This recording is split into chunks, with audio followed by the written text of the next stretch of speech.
Welcome to the channel of Vision, and this is Anil R. This video is all about assessment of companies based upon Bangalore University BCom syllabus that we have for 6 semesters. Here in this chapter we have both theory as well as practical, but this video is only about the introduction part about companies. So here we learn what is a company and what is the different types of companies that we have according to Income Tax Act as well as Indian Companies Act of 1956. Here, according to Indian Companies Act 1956, company means it is an artificial person created by law, having a separate legal entity with perpetual succession and a common seal. That means if you want to call a thing or entity as a company, then it must be created based upon a law and it must have a separate legal entities, and also it is very important a perpetual succession. That means it shall continue forever irrespective of continuity or any death of any directors or any member or a owner, except in case of liquidation or winding up of any company. So till the end the company must run the operations. That's perpetual succession, and it must have their own common seal. So for this we call it as company. And here we have different types of companies. So first one, Indian company, domestic company, foreign company, public company, investment company, closely held company, widely held company. So these are the various types of companies that we have based upon Companies Act of 1956. Now we will see what is the meaning that we have for each and every types of companies. We will learn the meanings of all these different types of companies one by one. But before that, again we will learn the meaning of company. This is a clear definition that we have. Now, as per section 2 subsection 17, company means. So here we have total 4 points. It's a compulsory that company has to fulfill all these 4 points. First one, any Indian company, that is according to income tax, if you want to call that as a company, it can be an Indian company or any body incorporated by or under the laws of country outside India. That means even the company can be created as an entity by the laws of other countries, that is foreign countries, that is outside India, or any institution associated or body which was assessed or declared by general or special order of the board. So normally we call that as an Central Board of Direct Taxes Board. So they will give a letter or a word, or they will declare that this is a company. It can be any institution or any association, or it can be any body, but CBDT must ensure and they should declare that as a company, then only all any entity can be a company. Then here we have a company in which the public are substantially interested. So simple words, we can call this a public company, and even we call this as widely held company, because widely held companies are nothing but maximum part public are substantially interested. So for those kind of companies, we call it as the widely held companies. So here we have, according to the subsection 18 of the Income Tax Act as defined, a company in which the public are substantially interested, then it includes a company owned by government or Reserve Bank of India. That means that companies that if you want to call as substantially interested by public, then it must owned by government or Reserve Bank of India. That is the first.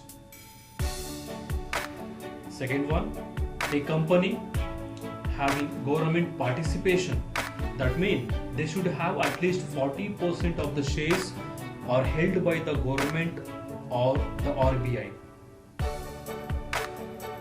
Next one, any companies registered under section 25 of the Indian Companies Act of 1956. It's saying that means it can be any art, science, or promote commerce, promote science, charity, or any religion or any other useful object, and these companies do not have profit motive. And if at any time of these companies declare dividend, they would lose the status of a company in which the public are substantially interested. So even those kind of companies we call it as a public substantial interest or public or widely held companies. And even if CBDT declared this company or substantially interested by public, then that will come under that category. And mutual benefit finance companies, mainly that is declared by central government to be a nidhi or a mutual benefit society, that is very important. Then a company or any cooperative society, their participation, they at least should have 50% or more equal shares. Then even for that we call it as a public substantially interested or widely held companies.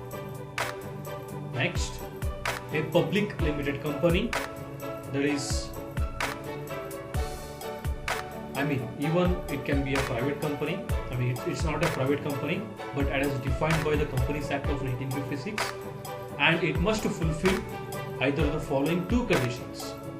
One, it must be listed and recognized under stock exchange, and the equity shares carrying at least 50% of the voting powers. For this we call as a widely held companies. Those points or those points which are mentioned there, that must fulfill to call the company as a public or widely held company. Next we have Indian company. Indian company means a company formed and registered under the Companies Act of 1956, and it includes statutory corporation and any institution, association or body declared by the board to be a company. If the registered or principal office of the company or corporation or institution or any association or body, it must be in India, then we call that company as an Indian company. That means their body, their head office, their institution, their management, everything will be conducted in India. For those kind of companies we call it as Indian company. So here, but this will be except the state of Jammu and Kashmir and the Union Territory, because for those two we have a separate legal consideration for those things. Because if in the case of a state of Jammu and Kashmir, a company formed and registered under any law for the time being in force in that state, that means CBDT of central government has to issue. Clear? Then even for union territories, it may be Dadra and Nagar Haveli, Goa, Daman and Diu and Pondicherry. A company formed and registered under any law for the time being in force in that union territory, even for time being enforce the central governments and the state separate law based upon Indian constitution, there will be a created. Then we have widely held companies that already we have discussed. It is a company in which the public are substantially interested. Next, closely held companies is nothing but the public are not substantially interested. For those kind of companies we call as closely held companies. Then we have investment companies. That means the companies whose gross total income consists mainly of income which is chargeable under the heads of house property, capital gain and other source. Only these three heads will come, because when come to income tax normally will be having 5 heads, but out of 5 heads the gross total income of any companies from, that is income from house property, capital gains and other sources, only from these 3 heads. For those kind of companies we call as an investment company. And even we have domestic company. Domestic company means any Indian company or any other company which made prescribed arrangement for declaration and payment within India of the dividends payable out of its taxable income. That is very important. That means when we are doing any operations at the time, if we are earning because of sales, so from that total taxable income, so from that part amount will be utilized only in domestic area, that is only within India. And even while distributing dividend also, the dividend must be distributed only the people or shareholders that are or shareholders are in India only.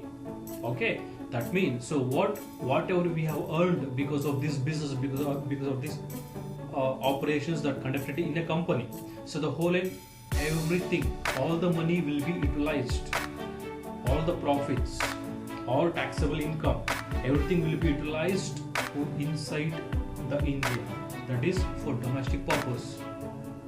Here even issuing dividend also, for those kind of activities will be conducted in company. Clear? So now those kind of companies we call it as domestic company. Clear? Next, foreign company. It is very simple. Foreign company means any company which is not a domestic company. That means they will be having their head office in different countries. Maybe they are doing operations in our country. So at the time, whatever they will earn from our country, that money will go to their country, because their origin will be from different countries. Clear? So that's the difference we have domestic and foreign company. When we have Indian companies, even they sometimes they can utilize the money to issue dividends as a dividends to different shareholders in different country. Even that is possible when come to Indian company. But in domestic company, even when issuing dividends, that must be issuing only for our Indian shareholders only. That is domestic company. When come to a foreign company, their operations will be in India, but their head office and the main thing that they are controlling is from their home country. So after earning everything, they will take all the money to their home country. For that we call it as a foreign company. And even to make assessment of companies, that means finding a taxable or tax liability of any company, it's very necessary to know residential status of a company. Yeah, so it's all depend upon Indian company and foreign company. So here we have only 2 things.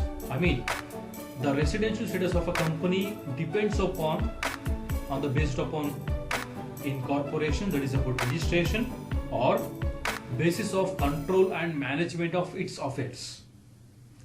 And we have one more thing. Based upon residence, companies can be classified into 2 categories. That is resident companies and companies. Normally, Indian companies always are resident company. Why?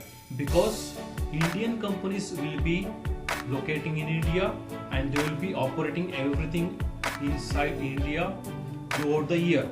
So that's the reason almost every time compulsorily Indian companies will become always a resident company.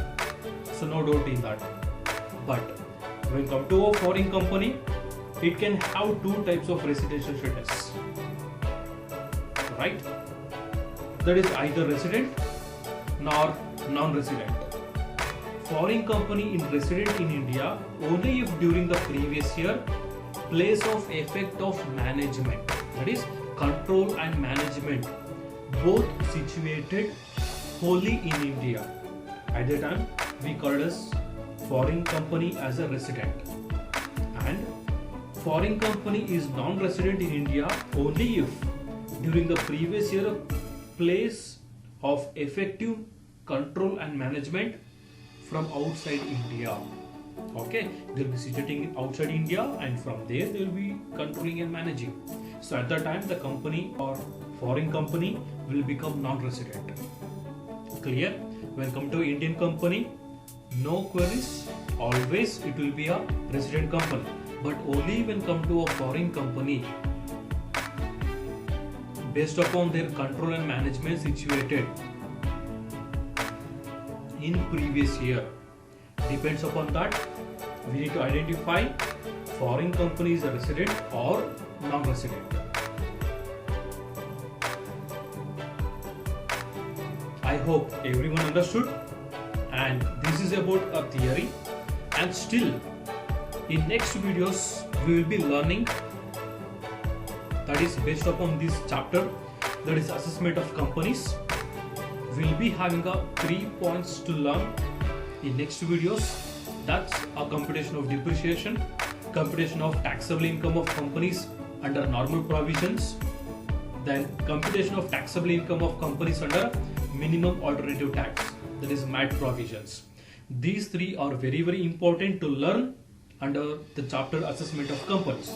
So that we will see in the next videos. So I hope everyone understood, and if you have any doubts or anything to say, please comment below the video under comment section. And if you like the video, please like, subscribe and share the knowledge and education even to your friends. Thank you for watching. Thank you.